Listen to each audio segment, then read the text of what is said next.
Theater presents Robert Stack and Cecil Kellaway.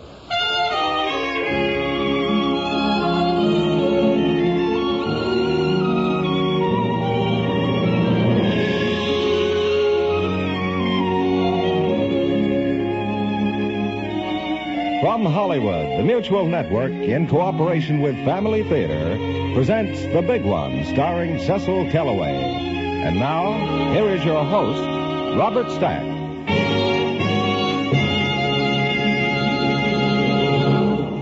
Family Theater's only purpose is to bring to everyone's attention a practice that must become an important part of our lives if we are to win peace for ourselves, peace for our families, and peace for the world. Family Theater urges you to pray. Pray together as a family.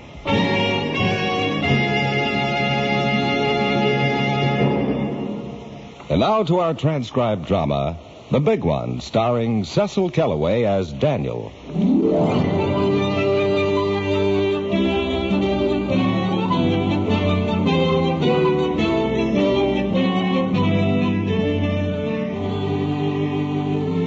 Some of my well-meaning friends have been after me for a long time now to get up here on the radio and tell my story, the story of the big one.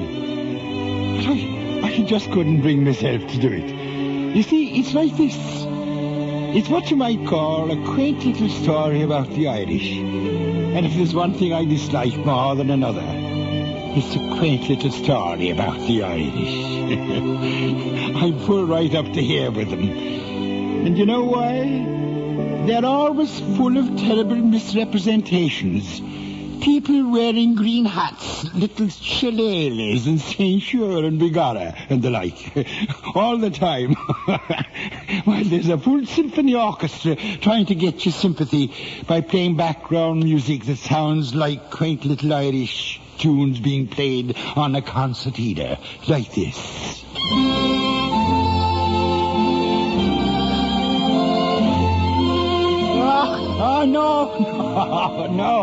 Oh, no, stop it. That's enough. Do you see what I mean? You can understand why a man wouldn't want to contribute to such foolishness. But nonetheless, the story needs telling if I'm going to get these well-meaning friends off my neck. So if you don't mind, I'd like you to listen. Don't worry. I'll stay clear of all the foolishness. I'll give you the facts, just the plain facts, through the magic of radio. Little magic music, please. Thank you. Through the magic of radio, I'd like to take you back to my little farm just outside the beautiful city of Sunshine, Dungarvan, jewel of the Emerald Isle and pride of County Waterford. I well remember the day it all started, the 21st of June, 1921. I remember the morning mist had just risen from the meadow and I was finishing the milking and on my way out from the barn when I ran into McInnes, my brother-in-law. Of course, he wasn't my brother-in-law then. Morning, Daniel O'Sheil. You're trespassing, McInnes. I want to talk to you. That's too bad. I want to talk to you about your sister. What about my sister? Can I come in? Yeah. Good morning, Patrick. Have you... Not yet, my love. My love? What's this? Well, that's what I wanted to talk to you about. You see, may I sit down?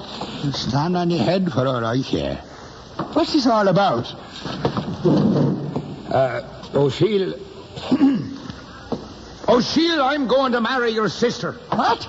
I know I'm not from County Waterford, and there may be someone here as good, but she'll find no better man. Martha, you mean to tell me that you're going to marry a man from County Cork? I can't help it, Daniel. I love him. Impossible. And what's wrong with Cork? What's wrong with it? Well, in the first place, it's not Waterford. And in the second place, you come from there. What's wrong with Cork? Why, you ignorant Corko. None of you have enough sense to come in out of the rain. You aren't worth the rope that it takes to hang the lot of you worthless bones. Now, Dan. Here now, Daniel O'Sheil. Here now, Daniel O'Sheil. Did you hear that? It's not the way for a man to talk. Here now, Daniel O'Shea. How can it be that you aren't a man at all, but a suit of clothes stuffed like one? Oh, stuffed suit, is it? Oh, rather, I meant a stuffed shirt. Oh, stuffed shirt. Please, now, Patrick and Daniel. Am I to understand you don't approve of my marrying your sister? Are you to understand, you thick-headed ape? I'll see you wading in the finish till your hat floats first. Oh, you're fixing to anger me, O'Sheil. I was beginning to wonder if your skin was as thick as your head seems to be. Would you like to step outside, O'Sheil? Yes, that I would, McInnes, that No. I would. Now, stop it. You've gone far enough. I'll not have any fighting within the family. But he's not in the family. He will be whether you like it or not, Daniel. But this is between us men, my love. Not anymore, it isn't. But how are we going to settle this and this? You'll go soak your head in the pump, Daniel O'Sheil. When you've got your temper down, then maybe we'll settle it. And talk about my dowry. Dowry? A dowry. How can Patrick and I move to America and make our fortune without a dowry to pay for the trip? You want to go to America, so they'll need a dowry. Oh, this is too much, too much. It's the custom, Daniel. He'll pay half. That I will. Come outside, McInnes. It's a pleasure. Stay where you are, Patrick. And Daniel, you go outside till you've cooled off. Throwing me out of my own house. I'm throwing you out till you've cooled your temper. Go soak your head now. Oh, he's going to soak his head. I'll help him. You'll stay here. He's had to do it often enough without your help. Well, I tried. All right, well, we'll settle it later. I'm going to marry your sister, he says. Just like that. What does she say? I love him, she says. He's from Cork, but I love him. Then when I try to reason with him, go soak your head in the pump, she says. All right, well, I'll do it. But I'm going back in there, and I'm going to loosen every tooth in his head. That's what I'm going to do.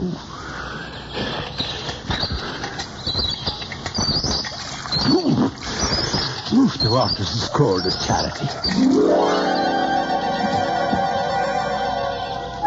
It was when I looked up from the pump that I saw him. The big one. 4.5 feet tall he was. He was standing there at the end of the watering trough, watching me. Then after a second, he reached over and picked up the towel off the pump handle and handed it to me. Looks like pretty good water. Huh? I say it looks like pretty good water. Well, I suppose it is, if you like water. Who are you? Little. That I can see. I mean, my name's Little. Spud Little. You mind if I have a cup? Help yourself. Oh, thank you. Where are you from, Mr. Little? I lived here all my life. Oh, my, that's good. That's real good. All your life? What part of Dungarvan? Right here on this farm. Joke, eh? Yeah, it's funny, I haven't seen you before. I'll have just a little more, if you don't mind. I say, it's funny, I haven't seen you before. And not funny at all. Leprechaun, you know. Oh, my, excellent water. it's the finest of the... Leprechaun? Mm-hmm. Did you say a leprechaun? Oh, they don't exist. What do you take me for? A great big stupid ox. Which is what you're acting like. Well, prove that you're a leprechaun. Prove it? That's what I said. All right. But remember, it was your idea.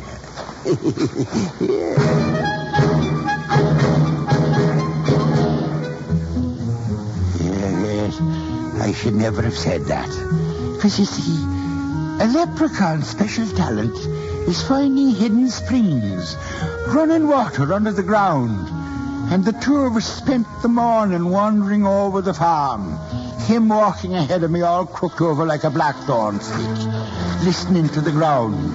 4 times he stopped and pointed out a spot on the ground. And 4 times I dug down 3 or 4 feet and found just what he said I'd find. Hidden springs. Delicious. Now let's try over there in the grove. No, I believe you. You're a leprechaun, all right. You're a big one, but I believe you. I've turned all the earth I'm fit to. Look now, I've even bent the spade. Oh, sure, now, I can go on for hours. Well, I can't. I've done all the work I can. I think we'd better be getting back. We'll miss the noon meal. As you say. Oh, well, is there something wrong? I've strained my back. Oh, you strained your... Well, just put your arm over my shoulder. I'll help you. There, that's it. You know, if you've come to plague me, Spud Little, I think you know how to set about it. Here to help, I am. Help? Of course, when a man's in trouble he can't get himself out of. That's when we show up. What kind of trouble do you think I'm in? I know. I was listening at the window. Oh, you know then. It's a terrible thing. She wants to marry that McInnes Martha does. From County Cork. It's a good thing I'm here. You'd have things in a terrible mess. Have you got anything in mind? I have. Of course, you'll have to tell them it's your idea. Just introduce me as an old friend or something. That I will. All right, then. Listen. They want to go to America after they get married. So you tell them.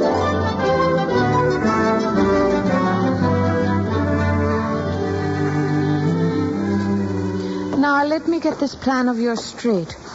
You're not only going to pay for the trip, but you're going with us. Is that right? That's right. And you're not against us getting married anymore? That's right. I'd like to earn a fortune, too. All right, now, what's the trick, Daniel? Trick? That's all trick. That's a bunch of malarkey. What is it? I ask only one thing in return. Aha! I thought so. Will you hear me out before you start getting ahead of yourself? What are you asking, Daniel? Well, as your plans now stand, you're going to be married and move to America. And then you make your fortune. Right? Right.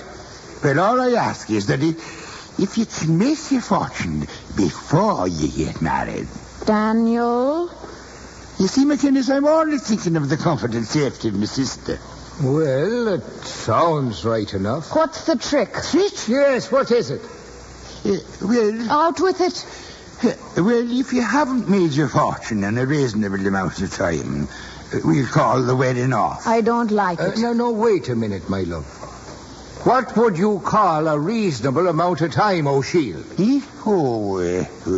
2 months. Make it 4. 4? What do you think, Spud Little? Make it 6. We know, don't we? Then 6 it is. It's a deal, O'Shiel. 6 months. That's fine. Fine. But I think you got the short straw. Oh, you do. I have it on very good authority that the streets in America are paved with gold. Gold?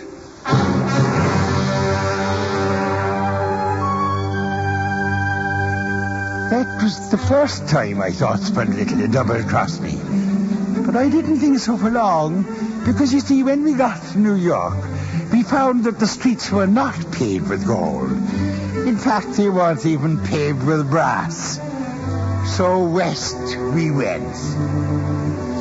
We all got on the train at New York Station, and after considerable traveling, we came to a little frontier town called Pittsburgh. Yes, I think that was the name of it. It was there McInnes decided that fortune was waiting for him. We all applied for work at the Bostwick Colliery. Well, what have we here? We're the new men. That I can see. But I wasn't expecting 2.5 of you. And a half. I take that as a dirty slam. Say it again and I'll knock you down. You'll what? Come now, come now. We'll show us where we've got to work. That's what you're here for, isn't it? Might more than that. I'm what you might call your foreman. And what might your country be? This one, America. A native? Oh, same thing. I've been here a year. If you mean where did I come from, 'tis Ireland. Oh, Northern, I'll bet. County Kerry, and I'm thinking you've got a lot too much lip, pipsqueak. Let me at him. Put me down, McInnes. Go ahead. Set the little tyke down. All right. Anything you say. I can say it. No, that's enough. No. Let me be Oxford. Take him off. I've got to go. No, like a demon from Hades, he is. No, Waterford. Spud and me are both from County Waterford. And I'm from Cork. Oh, he sure don't fight like a natural man. Well, in a manner of speaking, he isn't. Oh, now let me get this straight. The three of you are together. To the end, you mountain of blubber. Waterford and Cork, eh? I'm going to enjoy this. Come on, I'll show you foreigners where to work.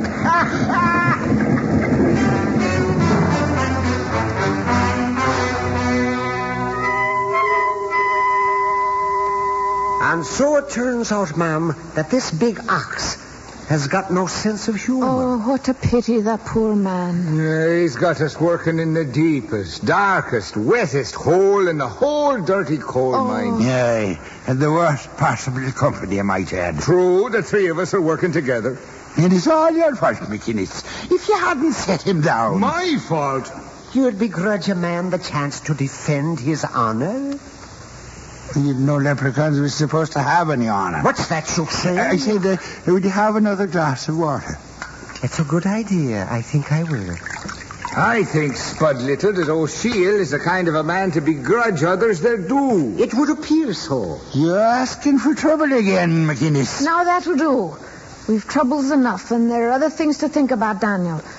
I want you to go do a little shopping for me while I'm learning how to work that big coal-burning thingamajig in the kitchen. Shopping? It's not a thingamajig, my love. They call it a stove. I'll help you with it. You just stay where you are and enjoy your pipe. As you say, my love. What I want to know is, why can't McInnes do the shopping? Like you said, Daniel O'Shiel, I'm not a member of the family yet.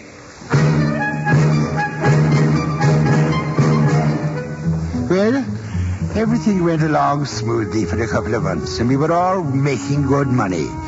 More than ever we'd made in your country.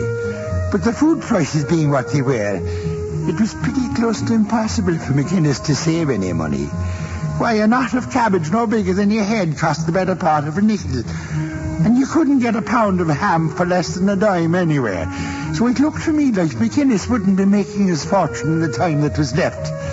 At least that's what I thought. Till the second time the leprechaun Spud Little double-crossed me. I was just coming back from the elevators when... What's going on here?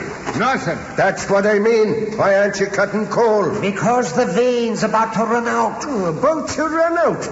And tell me, little one, how would you be knowing what it's about to do? And where's the other feller? Oh, what's his name? O'Shiel? Somebody want me? Your friends seem to think this coal mine's almost out of coal, so there's no use in cutting anymore. That's right, Delia. The vein's about to run out. He said it again. Is one of you going to work that drill? No, one of us isn't. No. Wait a minute. I'll work. No. Don't do it, Dan. Spud here thinks she'll hit water. Oh, well, on second thought, see, I don't think I feel like it just now. Oh, so one of you's a big leprechaun that can hear running water through stone. Ha! We'll hit water, will we? Give me that thing. No, don't do it. You flood the whole river. Stop it. Ain't that beautiful? Oh, I bet there's tons of it. Well, can you beat that? If you mean to outrun it, I'm all for trying. You just ran into the bottom of a pretty good-sized spring.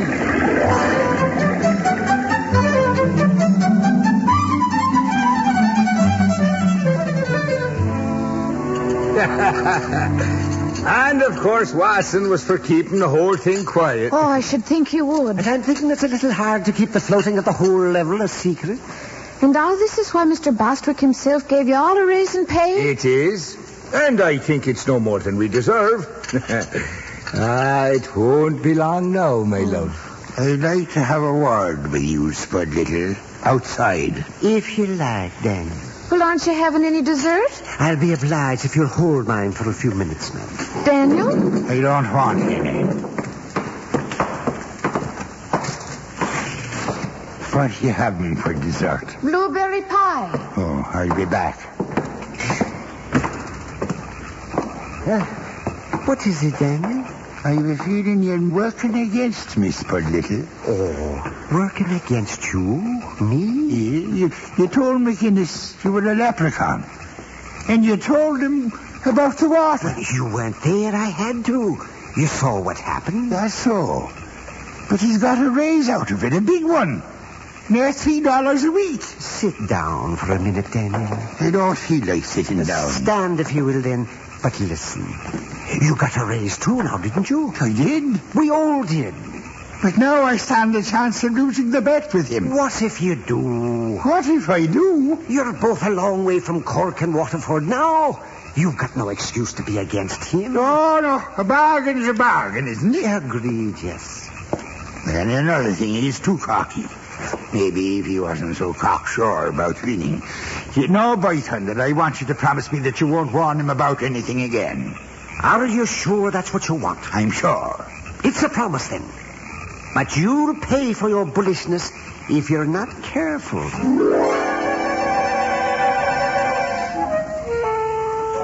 It was about 4 months later. I remember because McInnes's time was almost up and he still hadn't made his fortune. As I said, about 4 months, and I was sure the leprechaun had double-crossed me. He kept his word, but it almost scared the daylights out of me. I remember we were working on a siding. McInnes was cutting coal, and I was loading into the car when I noticed Spud Little looking up at the top of the tunnel. It was a good-sized platform. I was just about to shout when... Look out! Get the guy! Save him!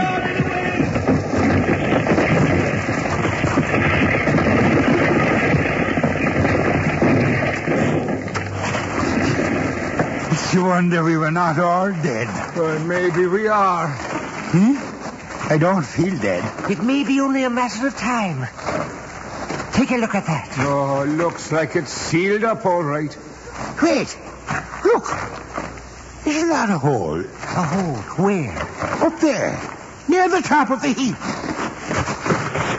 Looks to me like it might be. Well, does it go all the way through? I don't know.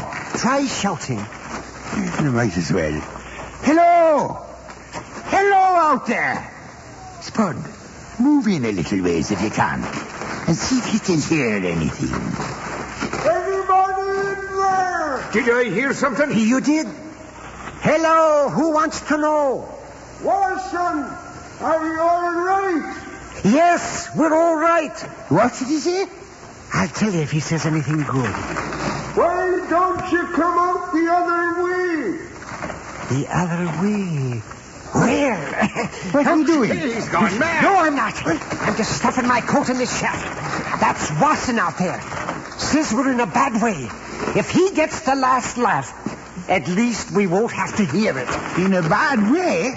As if we needed him to tell us. Oh, boys, we might as well sit down and wait for the sounds of the shovels or the beating of angels' wings. It's strange. I don't see it. You don't see what? My whole life passing before my eyes. You're supposed to, you know. So I've heard. This is no way to go, I'm thinking. Poor Martha O'Sheil. All alone in the world now. I should be with her. Oh, that's right. Or the man she loves. Poor little Martha. I did wrong, McInnes. I shouldn't have tried to keep you apart. Threw you from Cork. But I suppose you could have lived that down if you lived long enough. Oh, if he lives long. Oh, grim humor, O'Sheil. And I'm surprised at you. No, that isn't what I meant. What I meant to say was I'm sorry that I made the bet. Just for cleaning up the record, why don't you call off that bet of yours before the Grim Reaper starts his work? I'd be glad to do it. I'll add this, McInnes. I'd be glad to have you for a brother-in-law, even if you do come from Cork. You're a brave man, Patrick. And I'd be proud to have you for a brother-in-law. For like it says on the old coat of arms, the McInneses are brothers to the brave. Oh, well, come on, let's go home. Huh? We were cutting from a siding. There's an elevator at the other end of the shaft. Then we are dying. Well, you've tricked me. And me. Sure, like I told you both. We leprechauns come to help people in trouble. Well, I've been working for poor, poor little Martha.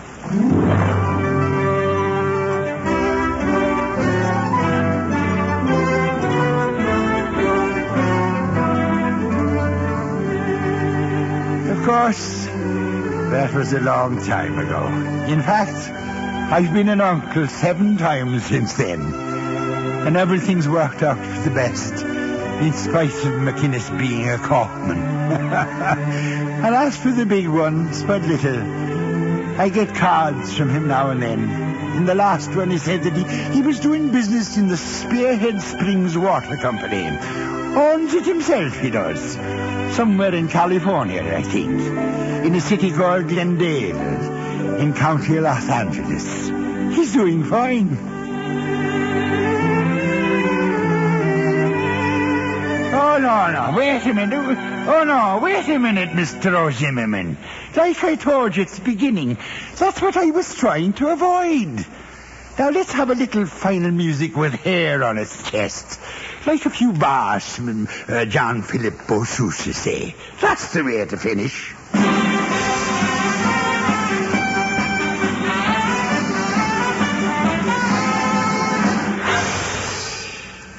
This is Robert Stack again. Come Labor Day, come school days. And for youth, from primary school to the university, and for parents as well, the school year is definitely in. We call all this actual going to school to learn formal education. Formal education is a blessing so great that we must never underestimate its value. We reverence it and thank God for it. And thank God that we live in a country where it is so widespread and obtainable. I hope it won't sound preachy to put in a word for informal education and what that means. It comes by chance and fortune. It is gained outside of school, in the marketplace, in the street, in groups and in the private sessions of thought which each one of us sometimes has with himself. But the home is a university as well as the grammar school of informal education. The home and the family. And no home is too poor, no home too overdressed with wealth and fortune to have God as a teacher. The family, rich or poor, which gathers together to ask the guidance of God and His instruction in the basic and ultimate values of life, is a unique school. We are all continuously the learners. And one important chapter of learning which we can master is that the family that prays together stays together. More things are wrought by prayer than this world dreams of.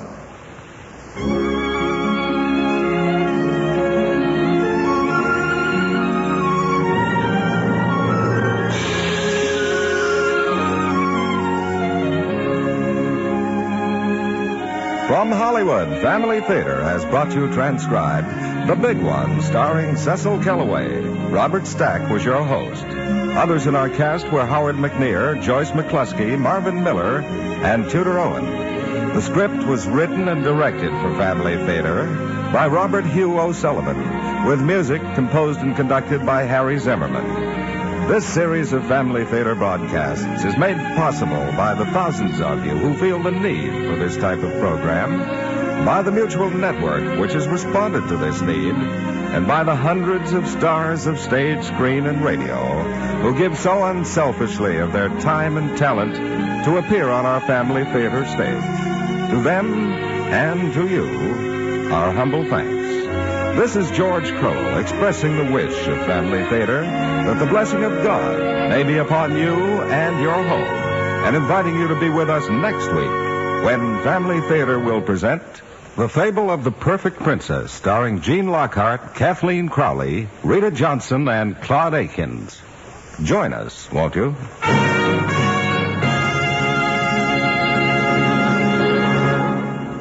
Family Theater is broadcast throughout the world and originates in the Hollywood studios of the world's largest network.